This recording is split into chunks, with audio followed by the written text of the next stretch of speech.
જિલ્લાના જે આપણે જે ચોટીલા ડિવિઝન છે આના આપણે ચોટીલા જે પોલીસ સ્ટેશન છે ચોટીલા પોલીસ સ્ટેશનના નાની મોલડી અને જાની વડલા જે ગામ છે આ ગામડામાં અમે લોકો કાલે રાત્રિ દરમિયાન એક કોમ્બિંગનું આયોજન કર્યું હતું અને આ કોમ્બિંગને પીજીવીસીએલની અને જીઈબીની ટીમ પણ અમારી સાથે હતી અને લગભગ 60 ને આસપાસ ટોટલ અલગ અલગ ટીમ બનાવીને અને અલગ અલગ જગ્યા પોલીસ સાથે મૂકીને અને હું જાતેથી પણ સાથે હાજર અને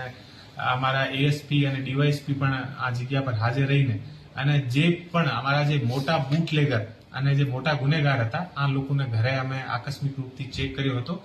ટોટલ 19 જે મોટા બૂટલેગર જેને ઉપર એસએમસીની અને એલસીબી દ્વારા મોટી જે કરોડો રૂપિયાની રેડ કરવામાં આવેલી છે આ લોકોને ઘરને અમે વિશેષ રૂપથી ટાર્ગેટ કર્યા હતા. આ ટાર્ગેટમાં ટોટલ જે 19 લોકો હતા આમાંથી પ્રતાપભાઈ રામભાઈ બસિયા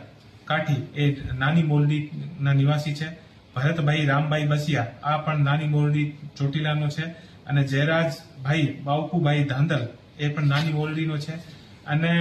અને સાથે સાથે રણુભાઈ અનકભાઈ ખાચર કાઠી એ પણ જાની વડલા ગામનું છે. એવા કરીને અને ટોટલ જે સંજયભાઈ ભૂપતભાઈ ખાચર એ કાંદાસર ચોટીલાનો છે, ઉદયભાઈ ઉમેદભાઈ ખાચર એ કાંદાસર ચોટીલાનો છે અને ટોટલ 19 લોકોને ઉપર અમે રેડ કરી હતી. ટોટલ 1,30,00,000 પીજીવીસીએલ તરફથી દંડ આપવામાં આવેલો હતો. એ જે લોકો હતા આ લોકોને તમામ લોકોને ઘરે ગેરકાયદેસર વીજળીના કનેક્શન હતા અને તમામને ઘરે 2-2, 3-3, 4-4 એસી હતી અને તમામ લોકોને ઘરમાં એસીને સાથે સાથે બીજા બધા ઇલેક્ટ્રિકલ જે સામાન હતા અને જે પીજીવીસીએલના જે વાયર હોય યા પીજીવીસીએલના જે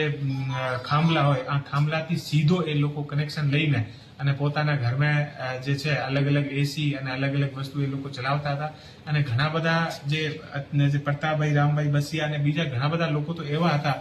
જેને ઘરને પાસે જે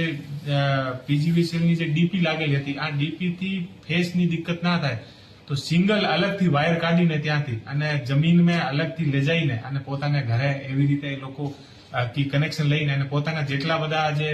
અલગ અલગ જે ખેત હોય અને જે પોતાના જે વાડા હોય આમે પણ વીજળીની સપ્લાય કરવામાં આવેલ હતી. તો અમે પણ જોઈને બધું અમને પણ બહુ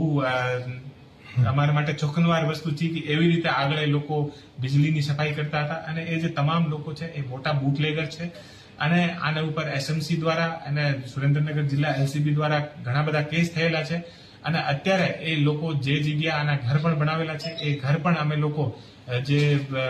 ત્યાંના તલાટી છે આને લિખિતમાં અમે લોકો આપીએ છીએ કે ભાઈ આના ઘર સરકારી જે ખરાબામાં છે યા પોતાની માલિકીની જગ્યા છે આ પણ અમે લોકો ચેક કરાવીએ છીએ અને જે પણ ના કોઈના ઘર યા બીજી બધી વસ્તુ ગેરકાયદેસર હશે સરકારી ખરાબામાં હશે તો આનું પણ હટાવવામાં આવશે. અને અત્યારે અમે